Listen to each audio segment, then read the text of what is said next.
Welcome to this episode of Solutions of Success. Tonight we have an exciting show coming to you from the Renaissance Center in Catoosa County, courtesy of Mr. Emerson Russell, who's our special guest tonight. Emerson will be talking to 4 young people from Lakeview Fort Oglethorpe High School's JROTC who have prepared some grueling questions about interviewing and career success. It's all happening tonight on Solutions of Success.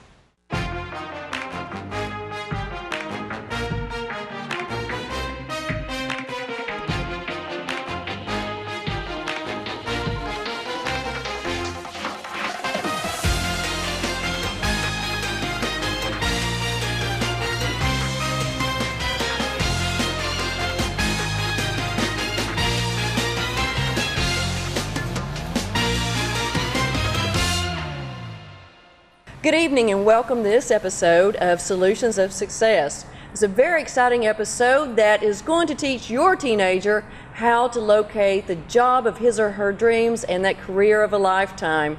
Fortunately, joining me tonight is someone who has magnificent career experience, Mr. Emerson Russell. Thank you. And we'll get more from Emerson in just a moment, but first, let's meet those teenagers who decided to join us. First, Mr. Joseph Reeves. Hello, my name is Joseph Reeves. I'm a sophomore at LFO High School. I'm in the United States Army JROTC program, and I'm looking to get some interview skills. Excellent. And Mr. Danny Hallward. Hi, I'm Danny Harwartz. I'm the battalion commander over at LFO High School in the ROTC program. After graduation, I'm planning on going to UGA and commissioning into the Air Force. Awesome. Miss Autumn Christian. I am currently a freshman at LFO High School. Whenever I graduate, I want to go into the field of digital technology and design, and I'm currently in the ROTC program. I'm a sergeant, but hopefully I'll rank up. Well, I'm sure you will. And last but certainly not least, Mr. Jared Garrison. I'm Jared Garrison, and I have been a cadet in the LFO's JROTC program for 3 years now. I'm a junior. My future isn't set in stone yet, but I know it involves college and the military in some order, and I look to gain some interview skills from today. Excellent. Well, I think all 4 of our teenagers this evening are dynamic young people, and they seem to really be on the ball, don't you think, Emerson? No question about it. Now, Emerson, your career is colorful as well. Do you want to share with us why I chose you, why you're so qualified for this evening's episode?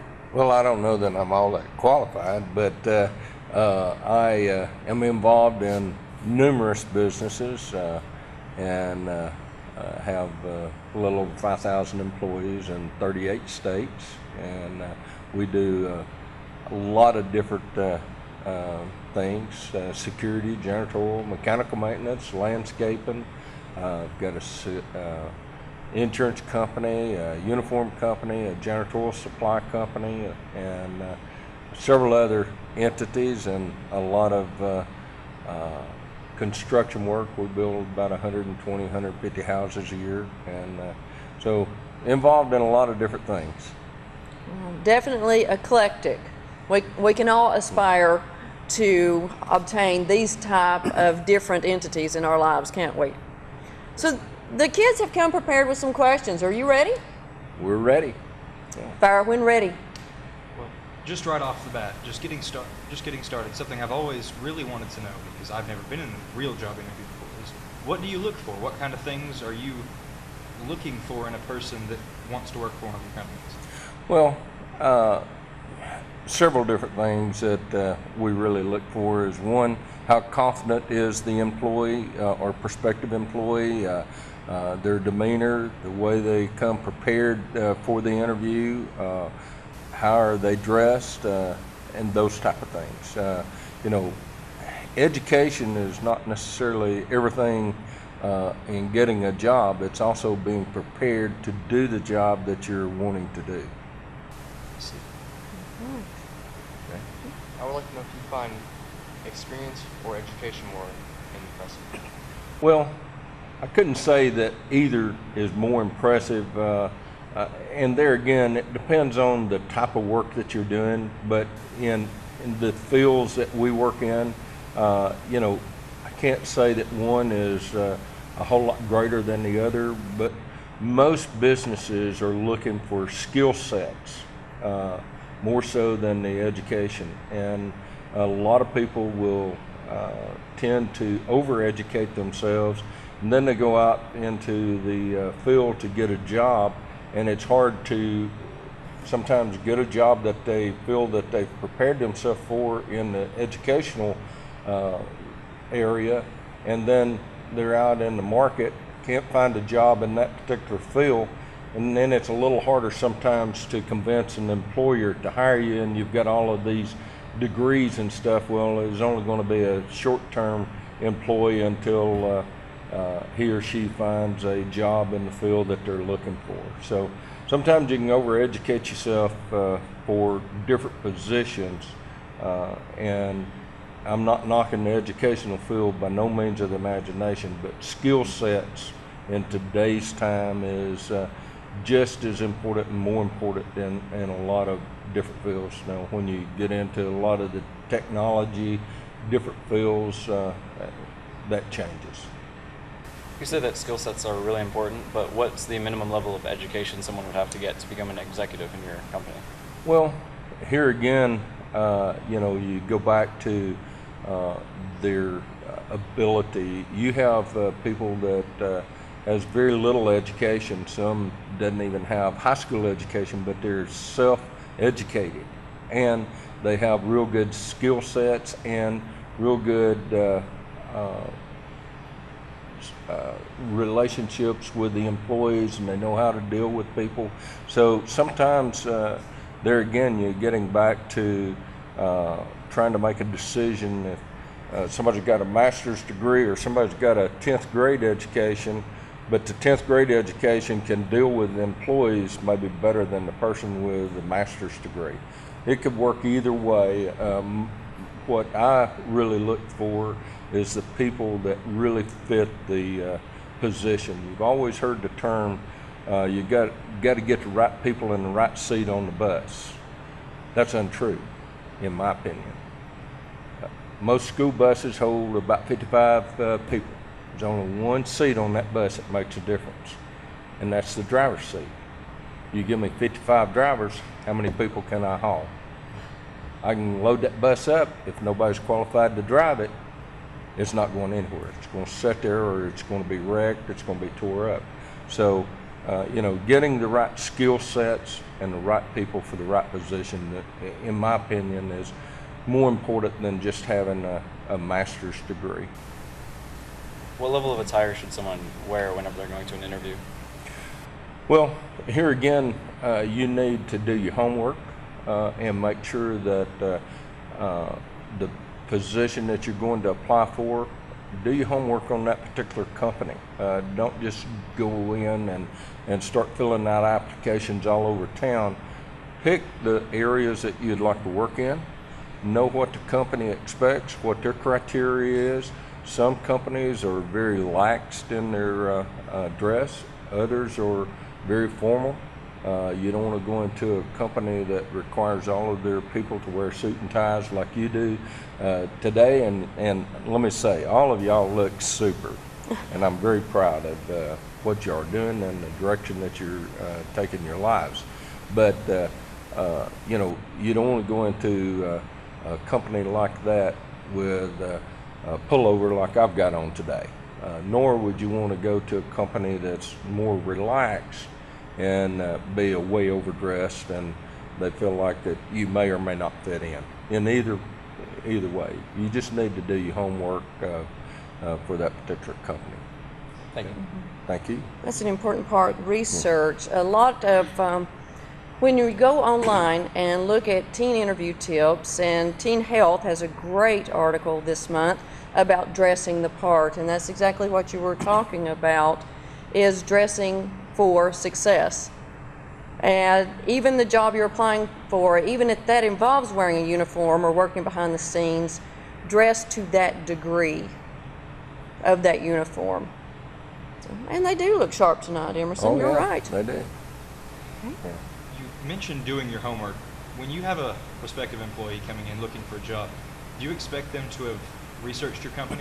what they wish to work? Well, we don't necessarily expect them to do that, but it puts them on up the ladder much quicker if they look like that they really know a lot about the position that they're applying for and feel confident in what they're doing. So if you do your research and you know a lot about the company that you're applying for, well then I think that gives you an edge on somebody that just walked in the door just filling out an application. Definitely shows that you're eager about the company.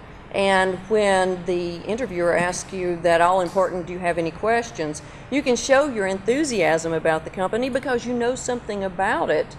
Maybe the longevity of the company or the type of product or service manufactured there.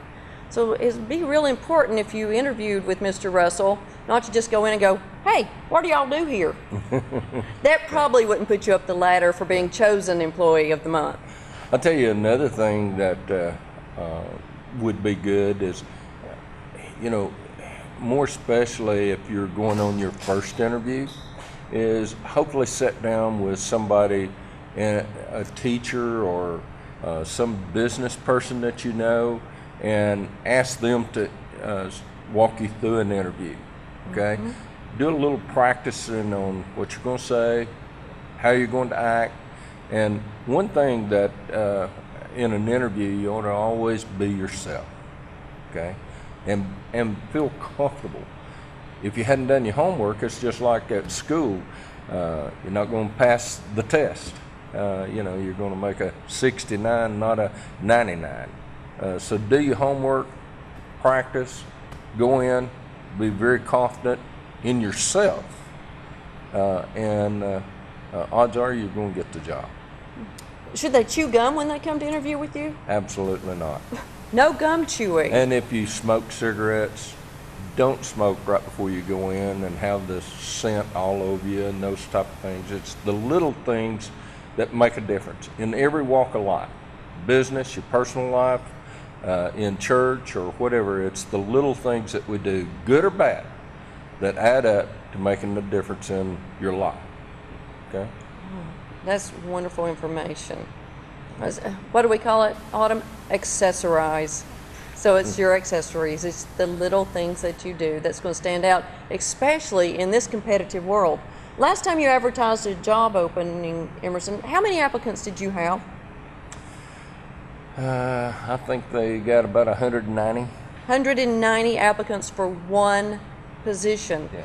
Would you say that now we have a much more competitive world Oh, no question. than before? Yeah. Definitely. No question. In just about every job opportunity out there, there's a lot of people that's out there looking for those positions, whether they've ever been in that field or not. And you know, one thing that young people have to their advantage is you're fresh, you're eager, you got new ideas, and you can take those ideas to a company and say, you know, I feel that I can do this, this, and this. You may not get that in the door in your interview, but at some point in time, if you get hired, you can take those ideas, and that alone helps you in being able to move up the ladder. What are the most important things to look for whenever you're signing a contract? Well, you ought to, it's just like in school. You've got to make sure that you read and understand everything that you're signing. More especially if you're signing a non-compete, I would advise you or anyone else to make sure that they have an attorney or somebody else to look it over before you just go in and sign a non-compete. You know, but any contract that you're signing with an employer, make sure that you're reading it and you understand what you're signing and that you're in full agreement with what you're signing. If you don't agree with it, then don't sign it.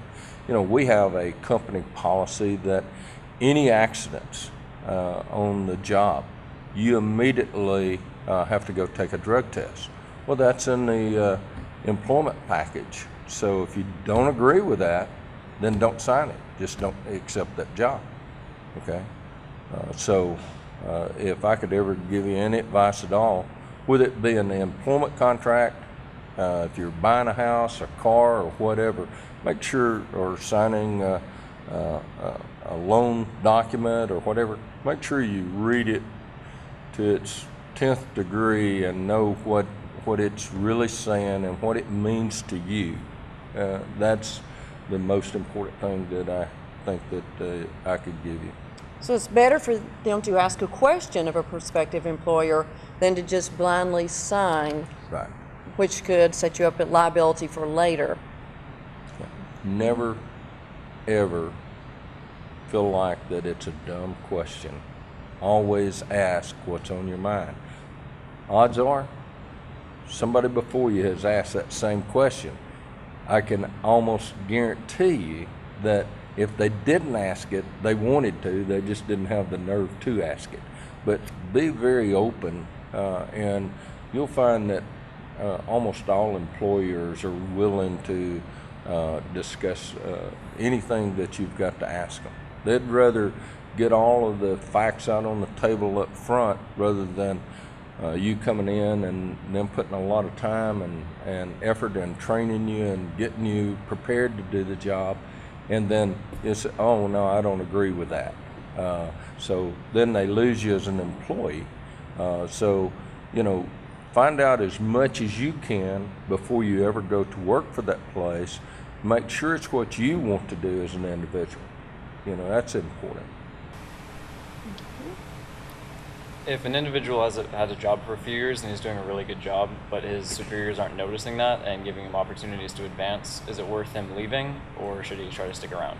Well, it's a decision that employee must make on their own, but my recommendations would be, if you feel that you're being overlooked every time that a promotion comes up, or whatever, if you wanted to change shifts or whatever, I would go sit down with my immediate supervisor and get them to give me some guidance and instructions on what I could do as an individual to improve myself to be ready for that position if it ever came open again.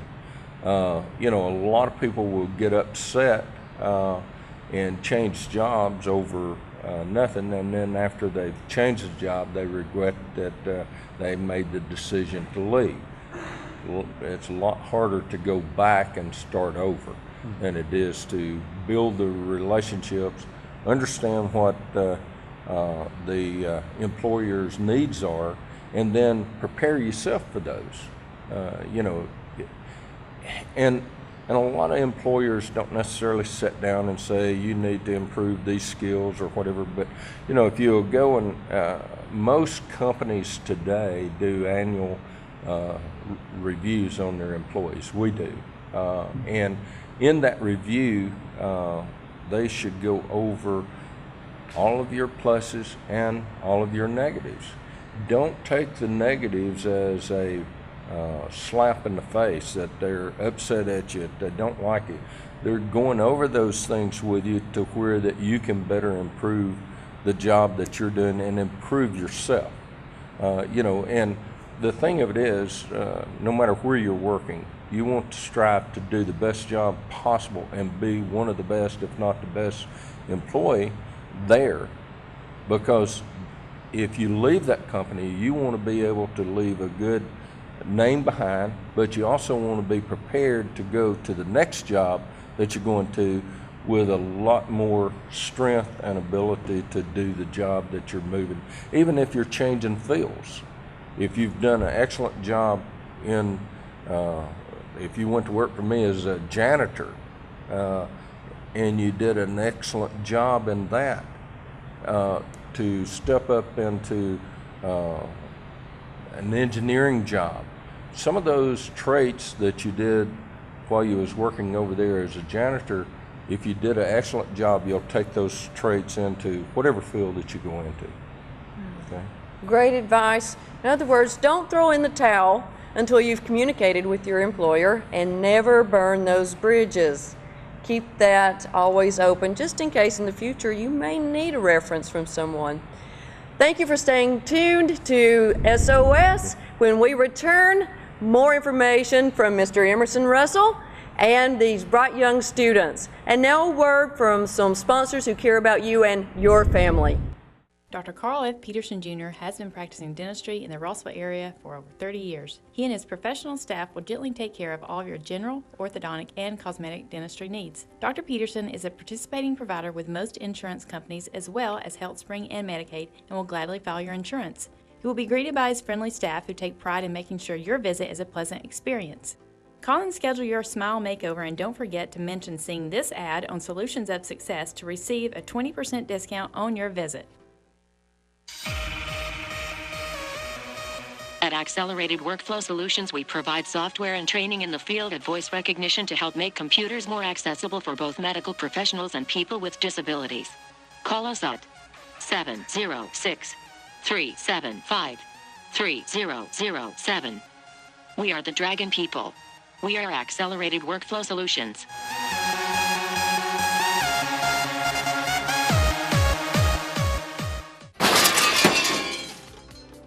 Uh-oh, Dad's gonna be mad. If you find yourself in need of an attorney, call the law offices of Robert L. Stoltz. From auto crashes to forming a corporation, attorney Robert L. Stoltz can help you through some of life's ups and downs. Call him at 858-0023 or visit his offices at 376 Cloud Springs Road, Fort Oglethorpe.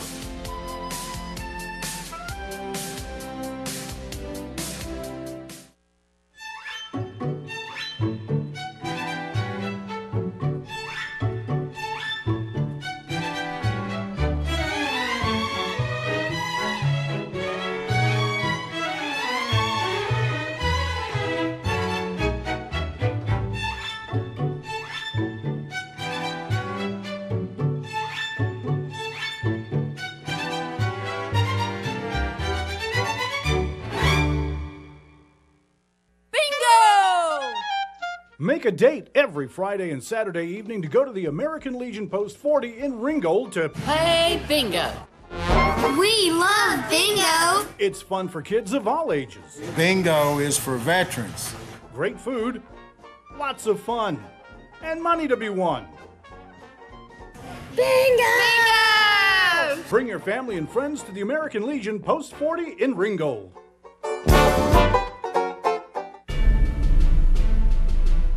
The Walker County Sheriff's Office supports high school graduation.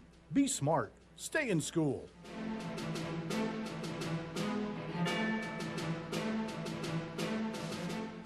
For all your cell phone repair needs, many while you wait, including cracked screens, tablets, PC, and video game system repairs. In addition, trade in or trade up from your old or damaged devices for cash or credit toward one of our affordable phones through our industry-leading buy-sell trade program. Located on Battlefield Parkway in Fort Oglethorpe next to the new Marshalls and Hobby Lobby, opening mid-May 2015, CPR would like to congratulate all 2015 grads. Open Monday through Friday from 10 until 7, Saturday 11 till 4, closed on Sunday. 229 Parkway Drive, Fort Oglethorpe. For all your cell phone repair needs, it's CPR.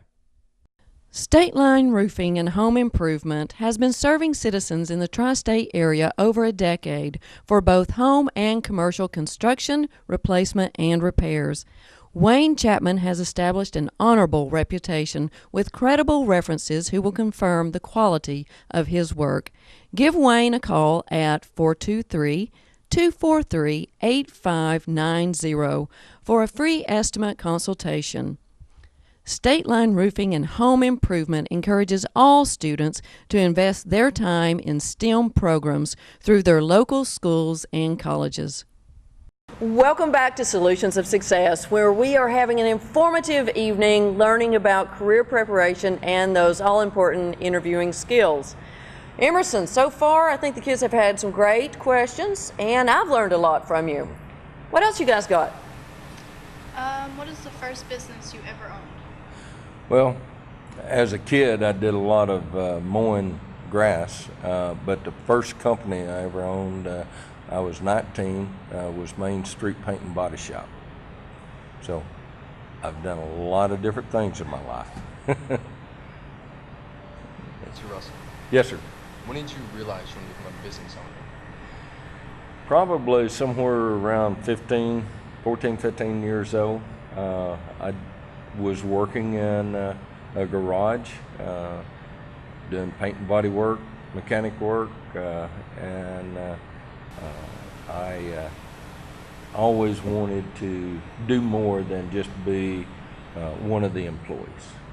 So, you know, being a supervisor is one thing, but branching out and doing other things for yourself is very rewarding, or it was to me.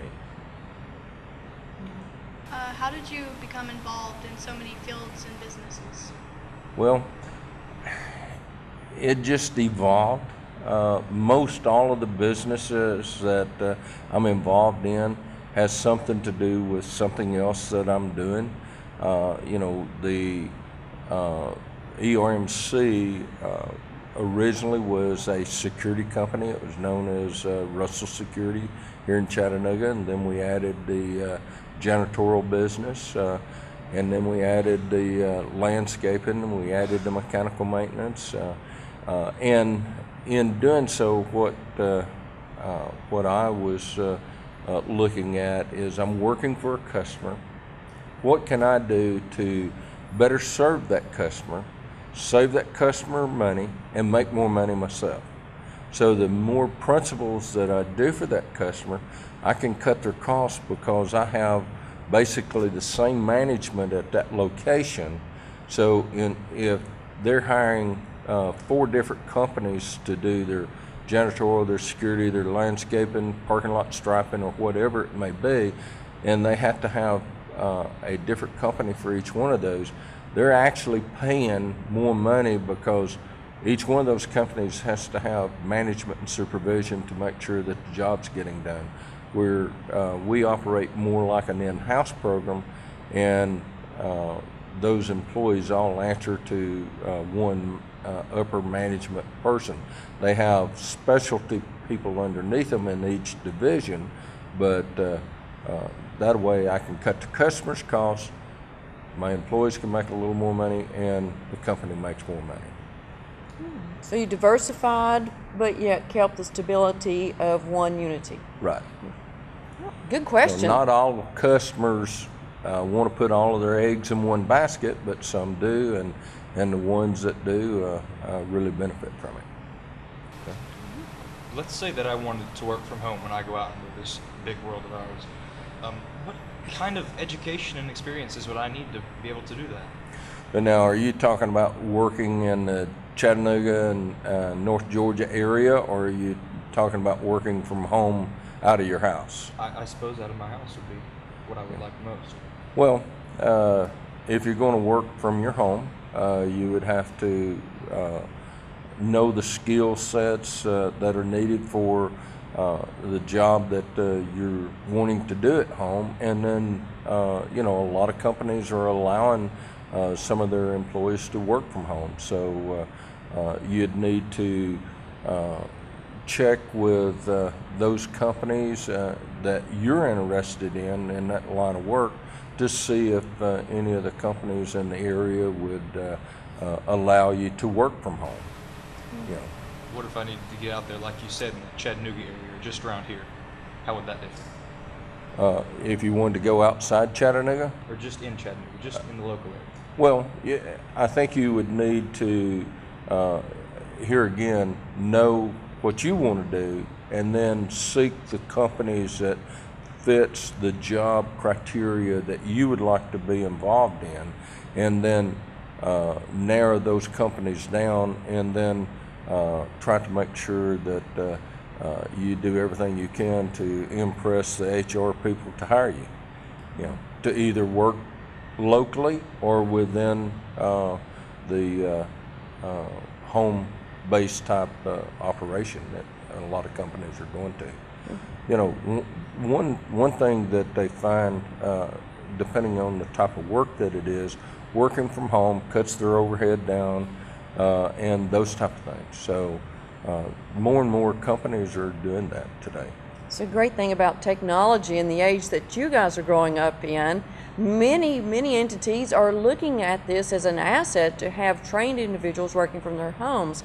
Insurance agencies have doctors who call in, and those call-in people who are informed are at their homes. Telecommunication companies have people who regulate tower repairs, etc., from their homes. So it's advantageous not only to the employee, but as Emerson stated, to the employer, to have that relationship. Great question. I haven't even thought of that as part of tonight's program. What else you got? If I know I want to move to another state, what experiences in education do I need to bring with me? Well, here again, it's just like working at home.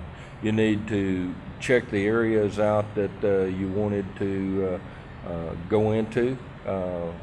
I would make sure that if I wanted to move to Florida, if I wanted to move to Boston or whatever, a lot of different things that you need to look at is check and see what the surroundings are like where you think that you want to go, and check the opportunities for that area, and then also you need to know everything that you can about the state and the city that you're wanting to move to. Do they have a state income tax? So what is that? What's the weather like? You know, you're accustomed to the weather around here. You may not like it if it stays 105 degrees 9 months out of the year or 10 months out of the year. You may not like it if it stays at 30 degrees 7 months out of the year. So, you know, if you wanted to move to Alaska, you need to know what's going on there, what opportunities are there, and then you can determine what the education and abilities and the skill sets that you need before you ever apply for those jobs in that area. You know, a lot of people think the grass is greener on the other side of the fence till they get over there, and then they come to find out it was the wrong kind of grass and they couldn't even eat it. So make sure that you know what you're doing before you do it, and then you're going to be happier, and more especially your employer is going to really appreciate you a whole lot more, because you're not there for 2 or 3 months and then gone because you made a snap decision and it wasn't what you really wanted to do. Again, the importance of research before you make that move. Yeah. Always research that. You Good know, question. She said earlier, technology, you know, the thing that y'all have to your advantage over my age group is you've got these little old phones that you don't even need a computer anymore. You know what's going on around the world, not just in the U.S., but around the world. Immediately you can check and see anything and everything that you want to know is right there, and that's the beauty of, as I see. I'd really love to go back to y'all's age group and start over, you know, but that's impossible. But it's an exciting time, I think, for y'all, you know, this next generation. Definitely a big change in the world we live in. No question. And yeah, I would go back, but only if I could know then what I know now. That's the only way I would go back. So you guys have so many more opportunities. Speaking I'd like of to that, forget a lot of things. Amen. New jobs are being created every year. Jobs that did not exist when Mr. Russell or myself were younger in your positions. Those jobs did not even exist. I mean, do you guys know what a record player is? Oh boy. How about skates that had 4 wheels, 2 in the front, 2 in the back? Okay, well, I got a little bit of record. 8-track tape? All right then. As you can see, things have changed. Technology has advanced more in the past 10 years than it had the 50 years before. If you look at technology and all the advancements of home, auto industry, and in the business world. But one thing comes back to the good old face-to-face. When you go for that interview, you have to think about your attire, your speech, researching, and the competition that is there. How to make yourself stand out from those other 190 people who also are after that one job. Emerson, did you ever do anything to make yourself stand out to try to get a job? Did you do anything that was maybe a little out of the box? Well, when we go to bid on a job, I always try to do something totally different from anything that my competitors do. And if you can present something different to a prospective customer that nobody else has presented to them, then you've got the edge. And we try to do that every time that we get into a bid situation. And that's the same thing that holds true with y'all, is like she said, is pick something that sort of sets you apart from the competition. And it doesn't have to be something real elaborate, and sometimes it doesn't have to be anything real big, but what sets you apart. Okay. When I was 14, I got my first job outside. I mowed yards and cleaned gutters before then, but at the old age of 14, I decided I was going to get an actual job. So I walked down to a restaurant located about a mile from my home, and I applied for a position. And after interviewing and feeling like I was all professional, my future employer said, "What is the worst thing about you? What is your deficit?" And I thought for a moment, and I said, "I have an addiction." An addiction? I said, "Yes, I'm addicted to soft serve ice cream." And I got the job. $2 an hour working at My Place Foods, which none of you probably remember either. No, of course not. $2 an hour, 14 years old. I thought I was big stuff, but I was in competition with others who, at the age of 14, I'm sure I was probably one of the youngest applicants, but I was in competition with people my age and much, much older wanting that same job, and I got the job. My place was down on 27, right there before you go into the park. Little drive-in restaurant. Hamburgers. Seated about 10, 12 people inside. Yes, and I made $2 an hour, and there were many weeks I brought home over $100. Does that tell you anything? A lot of hours for a 14-year-old girl, but it gave me that self-esteem. And self-esteem is another thing that's so important when applying for a position or speaking to a prospective employer.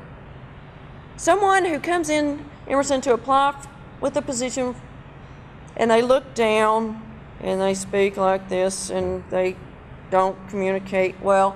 What do you think about that person? What does that say to you? Well, that they don't have self-confidence, and you should look the interviewer in the eye and be relaxed. You don't have to be stiff-necked or whatever.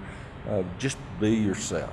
Because if they hire you, you don't want to have to feel like that you've got to act a certain way to keep that job. Be yourself in an interview. Be open and honest. And one thing that I like to ask prospective employees back when I was doing all of the interviewing myself years ago is, if I offered you this job today, what would cause you not to take it?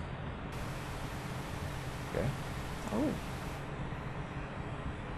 That would be an interesting question thrown back. Yeah. So, you have to be prepared to answer some off-the-wall questions that the interviewer may ask you, and feel comfortable with your answer. There again, if you'd done your homework on the company, then you'd know not only the positives but the negatives of the company. Well, if I'm going to only be able to be a janitor for the next 10 years and not have an opportunity to move up, then I wouldn't be interested in the job. Okay? That's not saying you wouldn't take the job. It's it's letting that employer know that you want more than just an entry-level position. You're looking for a career, Yeah. not just a job. You're looking for a career, longevity. So you grow with the employer, and by growing and learning more in that employment, you become more and more valuable No question. to the employer. Definitely. All right. Again, we've got to pay those bills. So more messages from those who care about you and your family and Solutions of Success. Dr. Carl F. Peterson Jr. has been practicing dentistry in the Rossville area for over 30 years. He and his professional staff will gently take care of all of your general, orthodontic, and cosmetic dentistry needs. Dr. Peterson is a participating provider with most insurance companies as well as HealthSpring and Medicaid and will gladly file your insurance. He will be greeted by his friendly staff who take pride in making sure your visit is a pleasant experience. Call and schedule your smile makeover, and don't forget to mention seeing this ad on Solutions of Success to receive a 20% discount on your visit. At Accelerated Workflow Solutions, we provide software and training in the field of voice recognition to help make computers more accessible for both medical professionals and people with disabilities. Call us at 706-375-3007. We are the Dragon People. We are Accelerated Workflow Solutions.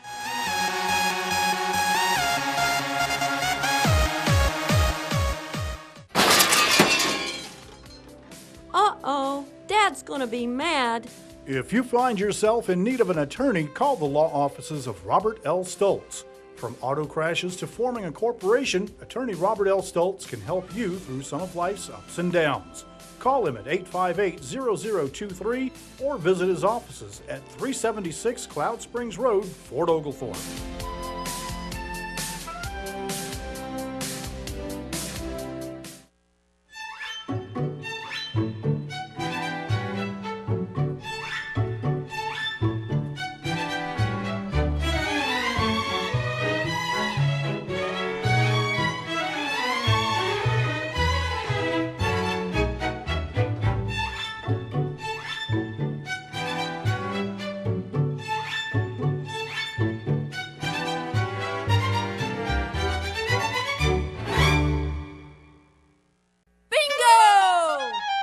Make a date every Friday and Saturday evening to go to the American Legion Post 40 in Ringgold to Play bingo. We love bingo. It's fun for kids of all ages. Bingo is for veterans. Great food, lots of fun, and money to be won. Bingo! Bring your family and friends to the American Legion Post 40 in Ringgold.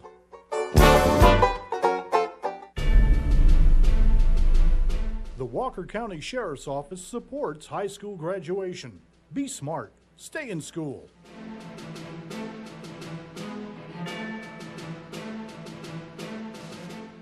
For all your cell phone repair needs, many while you wait, including cracked screens, tablets, PC, and video game system repairs. In addition, trade in or trade up from your old or damaged devices for cash or credit toward one of our affordable phones through our industry-leading buy-sell trade program. Located on Battlefield Parkway in Fort Oglethorpe next to the new Marshalls and Hobby Lobby, opening mid-May 2015, CPR would like to congratulate all 2015 grads. Open Monday through Friday from 10 until 7, Saturday 11 till 4, closed on Sunday. 229 Parkway Drive, Fort Oglethorpe. For all your cell phone repair needs, it's CPR.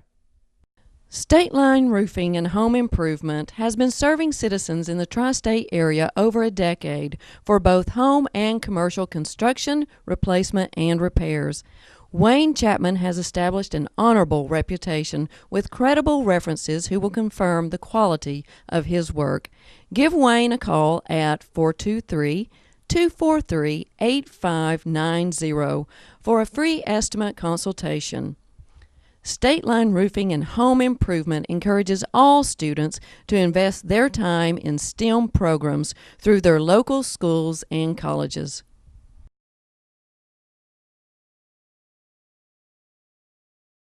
Hi, I'm Angie Tharp, Vice President of National Logistics Supply, located at 32 Emerson Drive, Rossville, Georgia, here in Catoosa County. We specialize in janitorial supplies for shopping centers and large corporations. For all your janitorial supply needs, please contact us at 706-406-2395.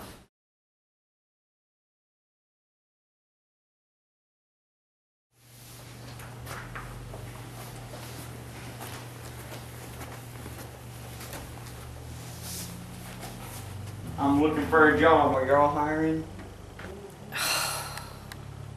And welcome back to the finale of this episode of Solutions of Success.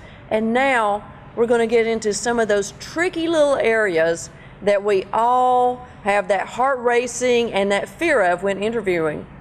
Questions. What if they ask me a question, or to ask them a question? So what type of questions, if you were interviewing with Mr. Russell and you have researched some of his companies, what do you think you should ask him? What are some opportunities of advancement, or how long will it be for the first initial pay period to end and we get a raise? Oh, now wait a minute. Several I like questions that. at one time. All at once. But if I come in there and I say, Mr. Russell, how much does this pay? Probably pay is not the best thing to discuss at first. No, not in the very beginning, but you know, it's important to ask that question somewhere in the process. You know, what is the starting pay?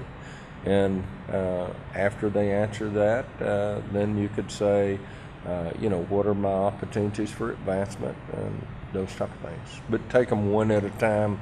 Don't just hammer the interviewer with a whole bundle of questions. But like she said, don't ask what's the starting pay before you've gone through the interview process with them. You know. And another thing is, you know, ask what the benefits are. Pay's not everything. Maybe you start at, well, could you tell me what the benefits are that the company offers? And then get into the pay, okay? Don't make them feel like that you're only interested in the almighty dollar, you know. And it's important that you show that you care about the company. And again, that goes back to research and wanting to work a place that you want to become a part of, that ownership and that buy-in. It makes it the longevity establishment. I've got employees that's been with me for over 30 years. That's saying something in this job market. Now, of course, back in that day, Emerson, people filled out an application with one of these. And still that's done in some businesses, but a lot of it's on the computer, applying. Yeah. Now, one of the big problems that employers say come from those hand-filled out applications would be what? Can't read them. There you go. Can't read them. Yeah. Can't make this out. So when completing an application, make sure that you print and it's very legible, readable.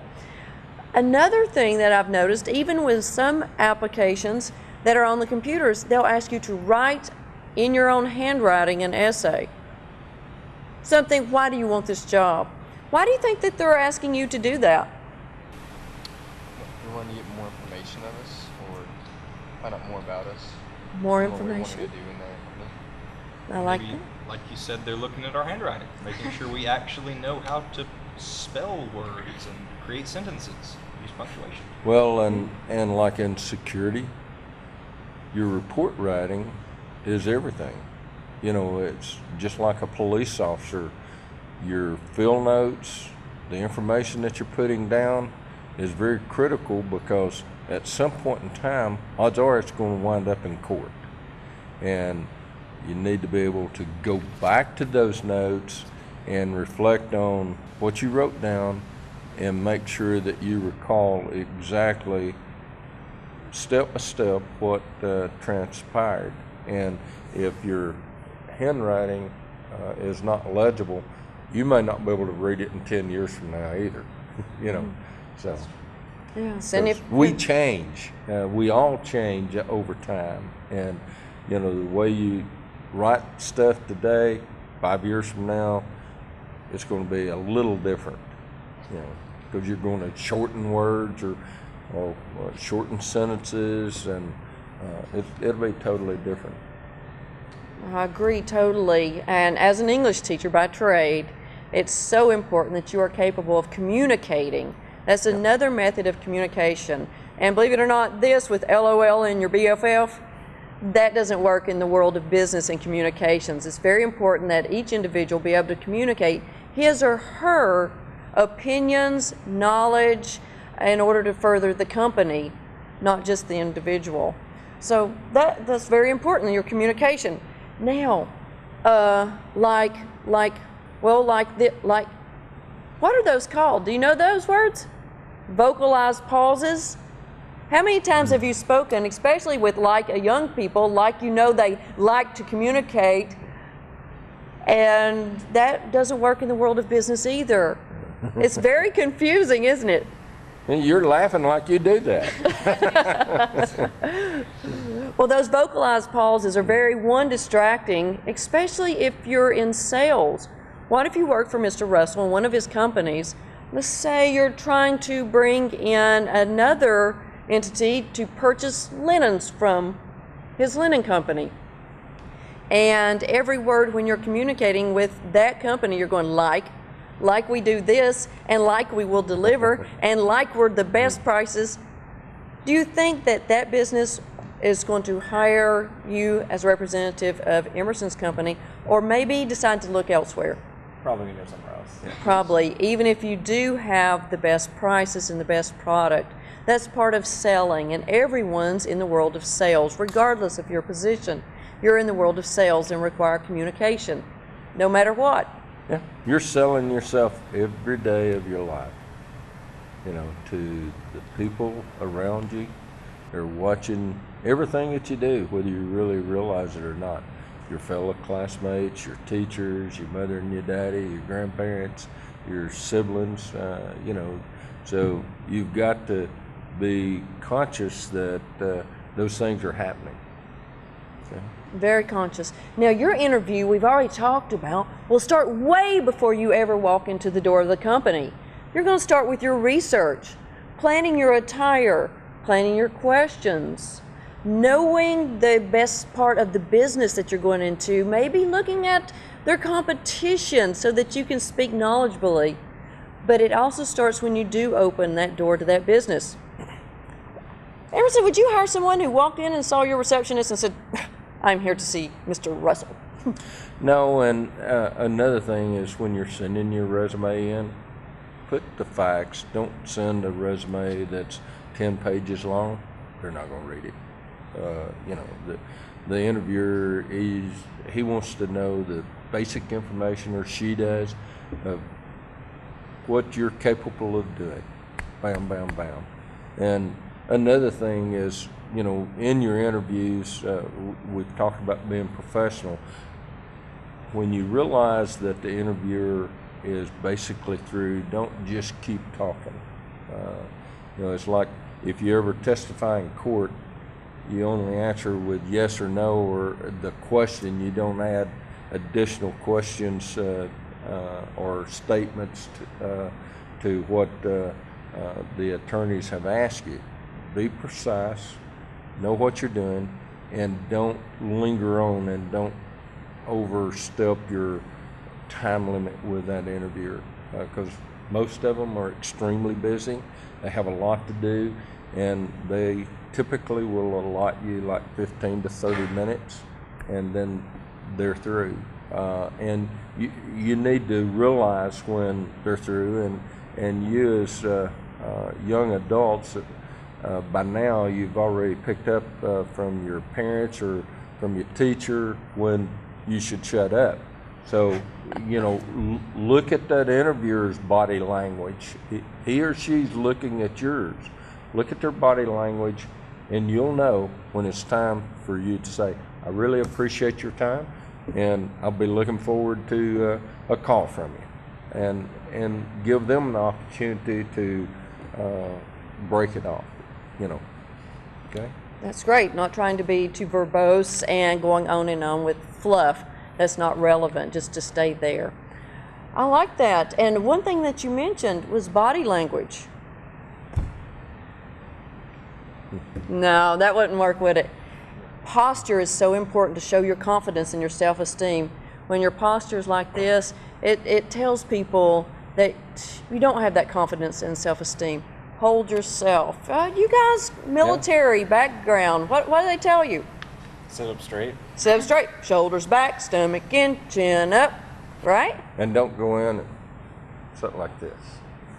Be very comfortable in your posture with them too. You know, you don't necessarily have to be strictly military, but be close, but be yourself. Yeah. This tells somebody that you're closed off. Yeah.